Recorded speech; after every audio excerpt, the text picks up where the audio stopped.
Hello, and thanks for joining us for today's webinar, 5 Ways to Shorten the Time Between Disaster and Recovery. My name is Kevin Collins from Unitrends, and I'm here with Dick Saplar, Product Marketing Manager, and he'll be taking us through the presentation. And don't forget, one lucky attendee will be walking away with a $100 Amazon gift card. We'll contact the winner via email after the webinar. Before we get started, I'd like to cover a few housekeeping items. This session will be recorded, and after the event, you'll receive an email with a link to the on-demand version of the webinar. I'd also encourage you to ask questions throughout the presentation. You can do so by typing them into the Q&A box in the bottom right of the player. We'll answer your questions at the end of the session. At this point, I'll turn it over to Dick and enjoy the presentation. Dick, take it away. Great. Thank you, Kevin. Hello, everybody. I appreciate you joining us today. Hopefully won't take up too much of your time. But as Kevin said, my name's Dick Saplar. I'm Product Marketing Director of Unitrends.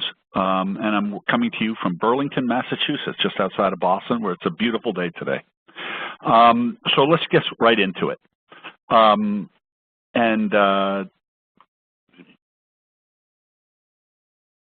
Okay, so today what we want to do is we want to talk about 5 currently available technologies that are really, that you should have in your toolbox to help you shorten the time between disaster and recovery.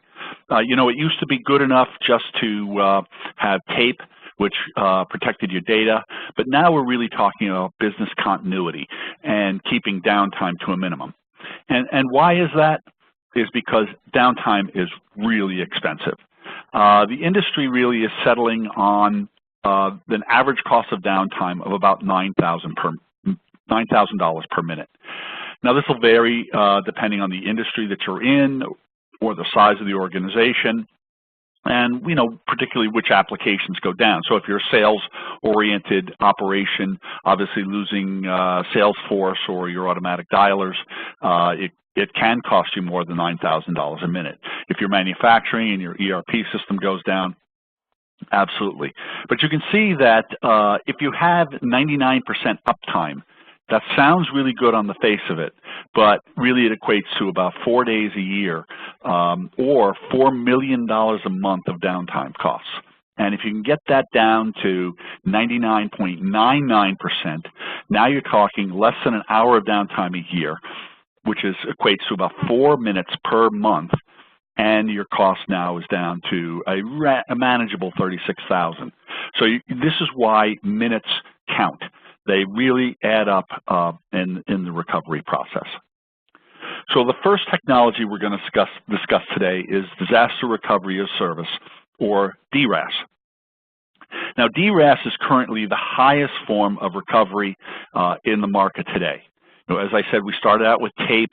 We went to disk. We've started using some off-site storage, and we do have some instant recovery capabilities, which I'll talk about later on in the webcast. But DRaaS really provides the highest level of confidence in recovery because basically what you're doing is you're contracting with a group of experts who do this every day, who have the infrastructure up and in place, know how to test it, know how to work it, and basically it frees you up from having to do the recovery portion of your DR program. So at Unitrends, we obviously offer DRaaS services, and we actually have a case study in reality. So we have Safety Products Incorporated. They're based in Lakeland, Florida. And it put them directly in the path of Hurricane Irma last August. Their backup, their secondary disaster site was about 200 miles to the north, but that also was in the direct path of the hurricane. So they proactively declared disaster 3 days before the landfall of the hurricane. They really wanted to be up and make sure that they could fail over in the event that their data center was trashed. So they called us, our service people who are based in Columbia, South Carolina, right in the same building as our engineers, brought up the entire cloud, the entire Safety Products cloud in Unitrends, and this was no additional cost to Safety Products. This is all part of the contracted services. So They had very specific boot order requirements. Their ERP system, since they are a manufacturing company, they had their ERP system runs actually on 7 different servers, and it requires that server number 3 be brought up before the others. So we worked out in advance exactly the boot order and the sequencing so that we could bring their entire infrastructure up. And it stayed up during the entire course of the storm. This is written up and available on our website if you would like more information about it. But basically, how does DRaaS work? So you have your users working on a server, a local server in the data center within the building. And the applications are running locally and everybody's happy. So what you do is you get a Unitrends Recovery Series appliance, and it then backs up the data, the applications, in fact, the full software stack from the active servers. So the first time that you do the connection, you'll do a full backup. But from then on, what you'll do is an incremental only backup. And what that means is that only the changes since the last backup will then come across. So an incremental reduces the impact on the production level server. You don't have to do any quiescing of the applications. It's a lot faster, and therefore you can do more frequent backups, shortening that recovery point objective that you have. So while you're doing those backups, at the same time, that incremental only backup is being replicated to the Unitrends cloud. That replication over the WAN, it can be encrypted, it's deduped, it can be decompressed, it can be compressed. You literally control exactly how you want that file to look. And so the idea here is that those incrementals then update the full backup that you did, so you have an exact copy of your data and your software stack, both on the local backup device as well as in the Unitrends cloud. So you're not waiting for a disaster before you start that replication process. That replication process happens automatically and continuously. So once there is a disaster, let's say you lose that server, and you lose the entire site, because local disasters such as the loss of a hard drive on that server or the loss of an entire rack, the applications will run locally on that backup appliance.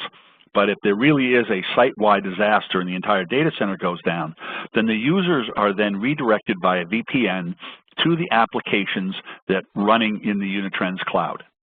At that time, we start to capture all the changes to the data and to the software by users from that point forward, so that those can be replicated back to the data center when they're brought back online. You can run for about 30 days in the Unitrends cloud for no additional fee.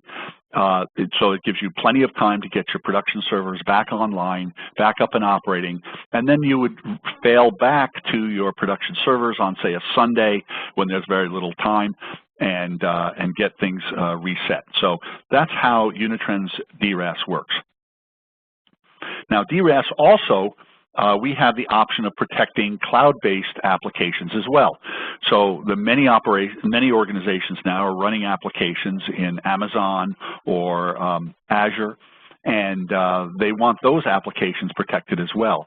And so you can take a software version of our backup appliance called Unitrends Backup, you can actually buy it in the Amazon or the AWS store, deploy it in the hyperscale cloud, and it does exactly what I just described with the hardware appliance, replicating incrementals to the Unitrends cloud, so that if there is a disaster within Amazon or Azure, your applications can fail over into the Unitrends cloud. So we are very advanced as far as how we deploy the cloud. And buying cloud structure doesn't have to be complex. In fact, it's very straightforward. So the first thing you have to decide is, how much data do you actually want to protect in the cloud? And Unitrends sells it by 500 gig increments. You can buy 500 now, add 500 later, and so literally you buy only what it is that you need. And then what you do is you define what the retention period should be for those applications and all of that data. You can literally save the data for 90 days, or if you want to use the cloud for long-term retention and compliance purposes, you can set retention periods up to 7 years or literally forever. So if those are financial records, for example, and the IRS requires that those be maintained for 7 years, you can set a 7-year retention period. Then what you do is you choose the level of DRaaS that you would like for your applications. So you can buy DRaaS for everything, literally across the board.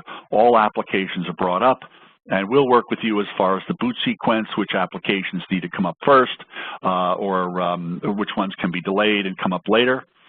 Or you can buy DRaaS just based upon the particular applications that you really need, like ERP if you're in manufacturing, or sales if you are a sales-focused organization. And you can buy what's called premium DRaaS. This comes with a 1-hour service level agreement, a 1-hour SLA, and recovery assurance, which is automated testing once a month, and I'll take you more into details on that later on. So you can buy the premium DRaaS for just your mission critical applications, and then choose standard DRaaS for the others that need to be brought up. So very flexible. We can walk you through this, pick out exactly what you want to do.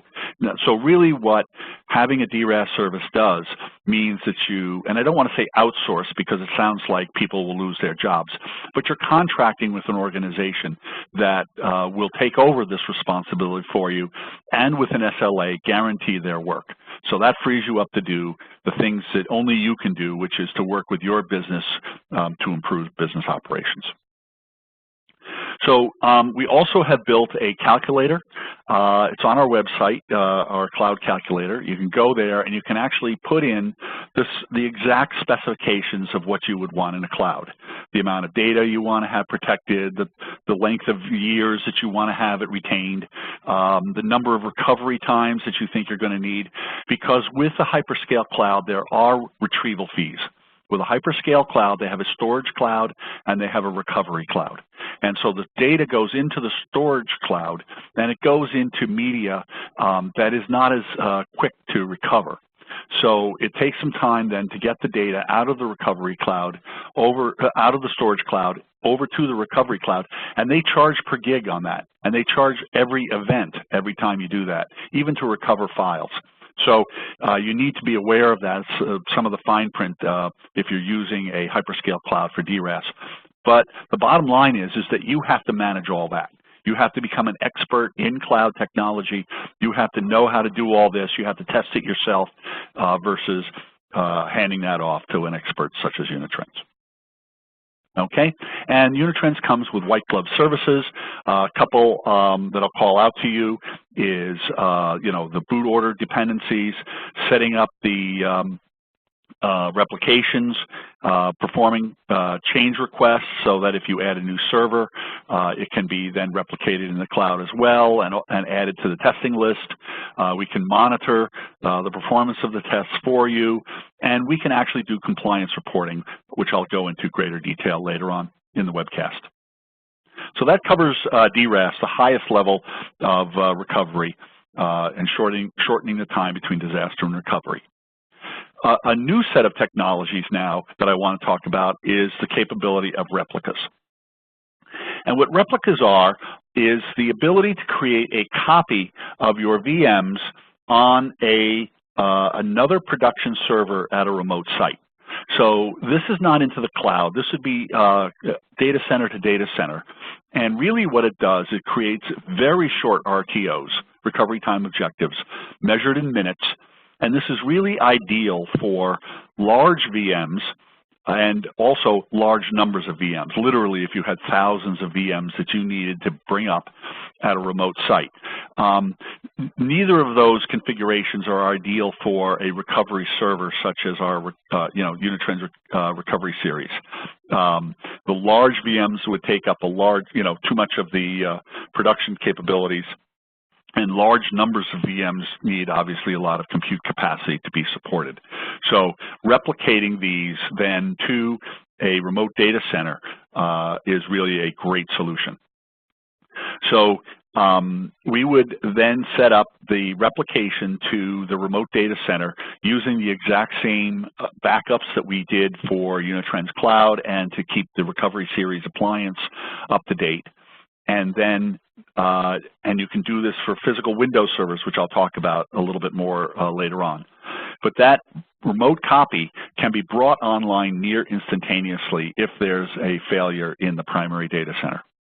And these can be, these replicas and the instant recovery capability can be tested and verified using Unitrends Recovery Assurance capability, the automated testing processes that we have, so that you can then get the confidence that you will be able to recover in minutes if there is a downtime event within your organization.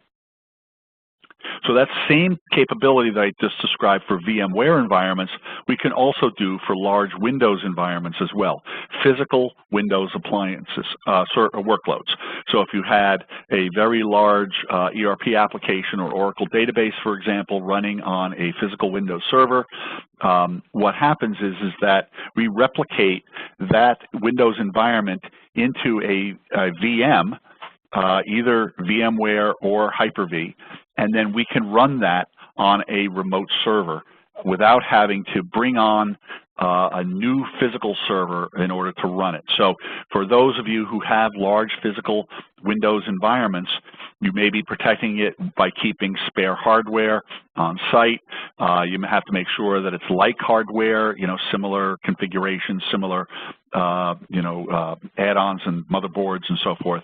All of that is unnecessary now with Windows Instant Recovery. And this comes standard with all the Unitrends products. And this, with our latest operating system, version 10.1, the VMware Instant Recovery comes with that free of charge. The fourth technology that can greatly shorten the time between disaster and recovery is automated testing. And I really toyed with putting this as the #1 feature that you should do because it is that important. In a recent survey that we did of the industry, we found that 62% of companies don't test their recovery capabilities more than once per year, with about 25% never testing. And the reason is that testing can be expensive, it can be painful, it can be disruptive to your production environments, and so people, IT people tend to just ignore it or to hope that if they do have to recover that they'll have the ability to just figure it out as they go along. But really, you should be testing your recovery capabilities at least once a month and whenever there's a major change within your infrastructure, such as adding a server. You add a new server, a new application, you need to make sure that's part of the disaster recovery plan and that the DR process hasn't been disrupted by adding that new capability. So if you do run the tests, you do need to understand what's failed and get formal reporting on it. So we have an application called Recovery Assurance. It does the automated testing, and what it does is it literally boots up in a test environment all the way to the application and data availability and tests that the application is actually functioning. This is really important. There are some testing capabilities that are out there on the market that will give you take a snap of the splash screen to show you that the applications can boot. That is not enough. Just a shot of the splash screen. For example, if you had a ransomware attack, your applications can certainly come up, but you can't run the applications because all the data is encrypted. So you need to actually bring up the application and run it for a while. And some tests will tell you only that backups are occurring.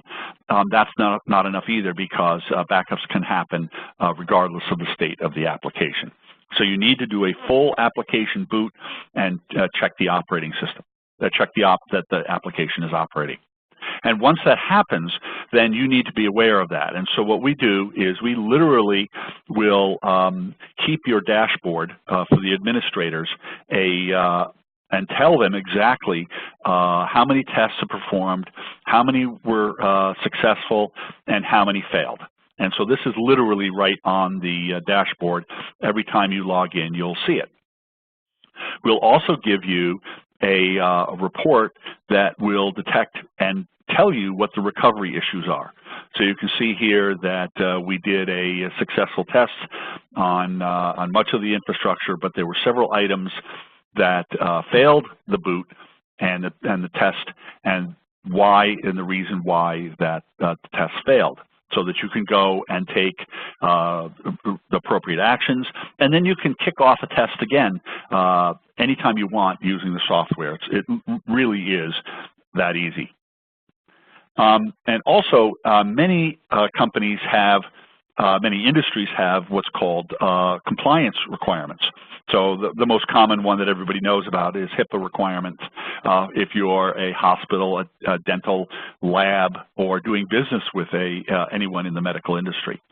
And so HIPAA, for example, requires that healthcare industries, healthcare organizations have disaster plans in place and that they are tested regularly. And there is an audit to make sure that those rules are being followed.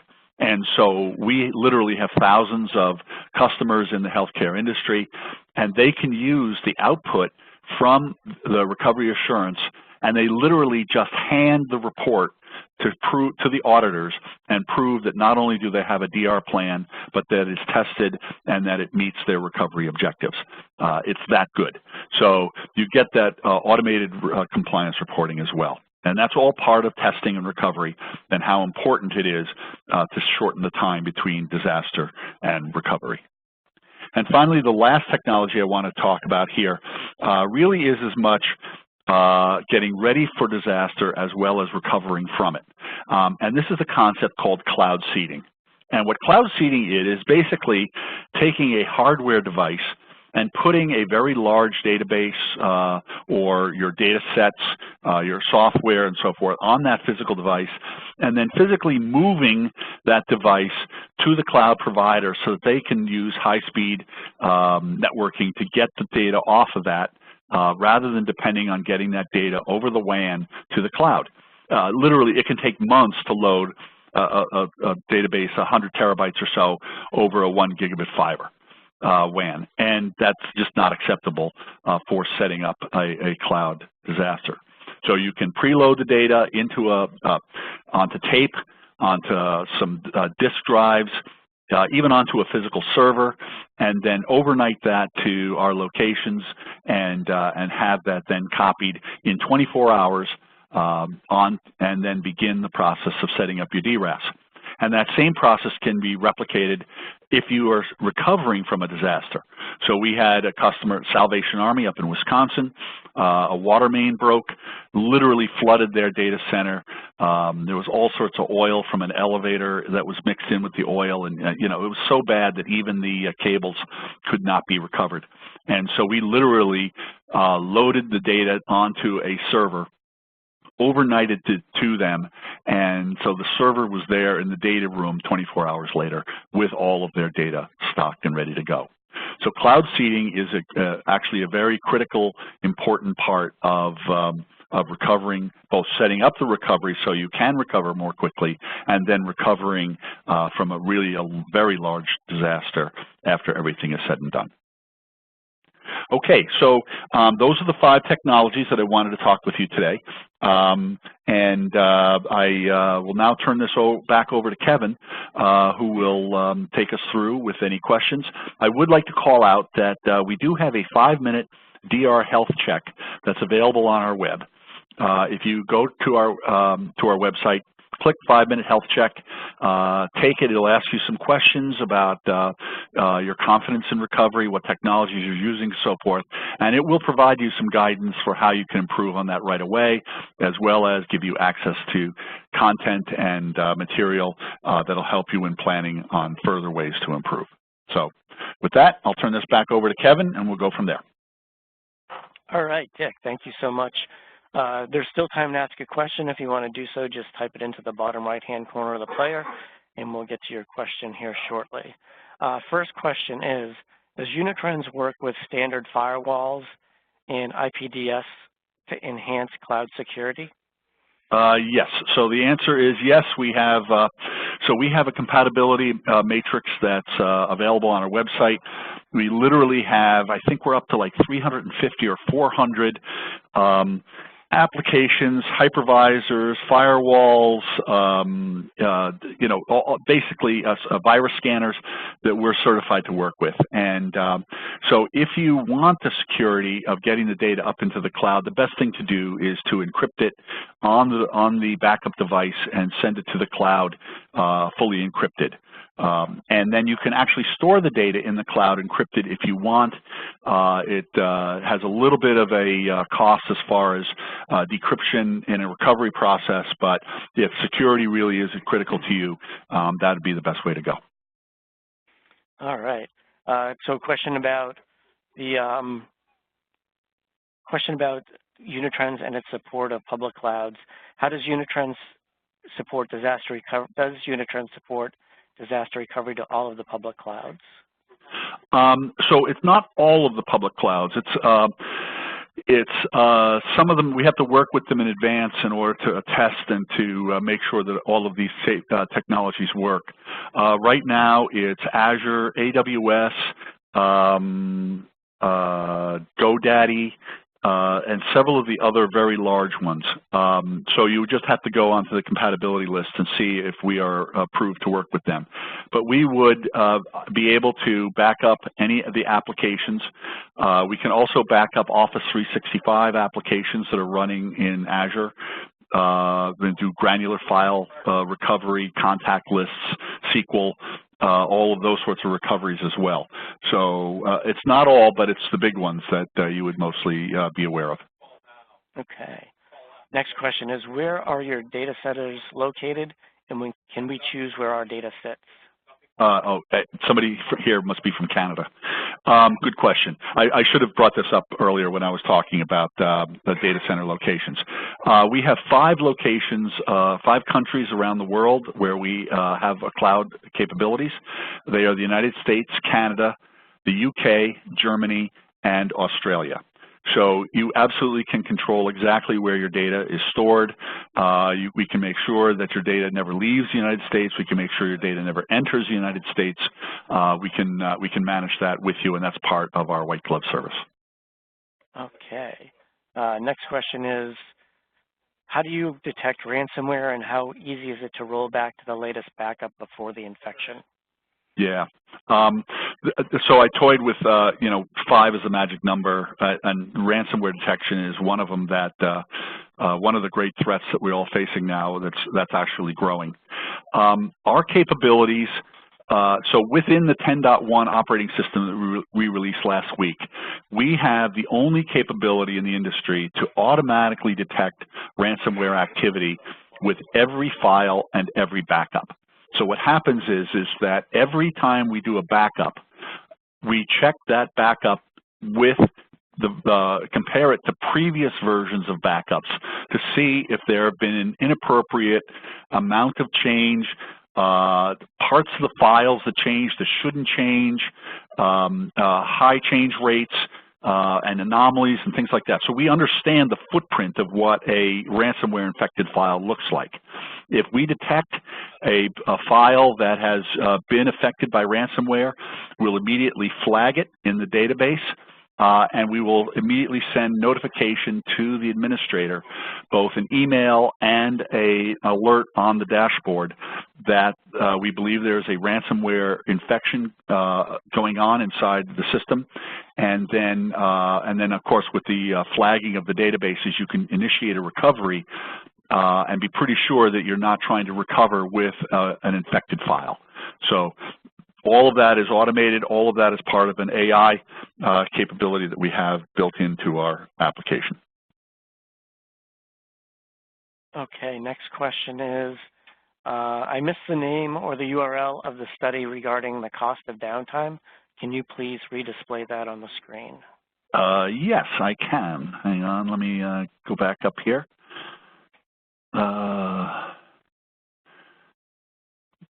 Good for whoever asked this question.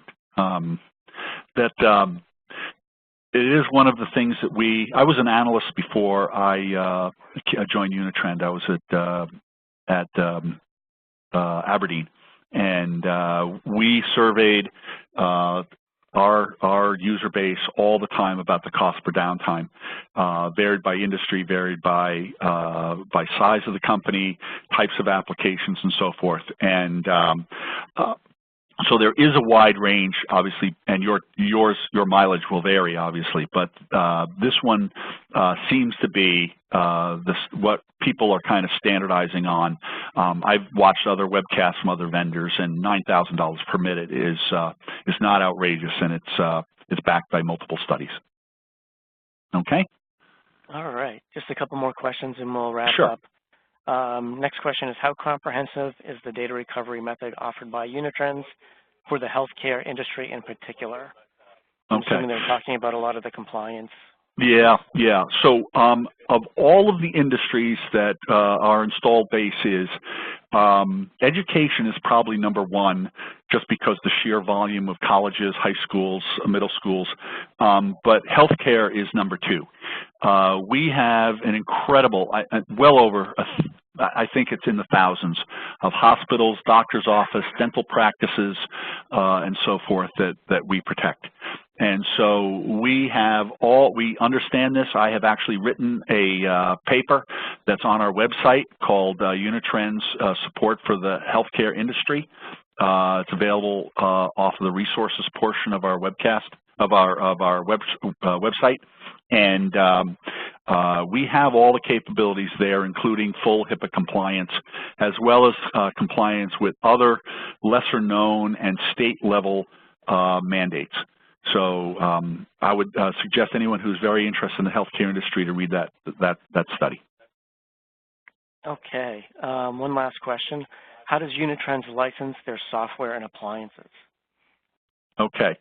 And this one's actually pretty easy. There are no licenses required for the hardware device. It is you license the device itself.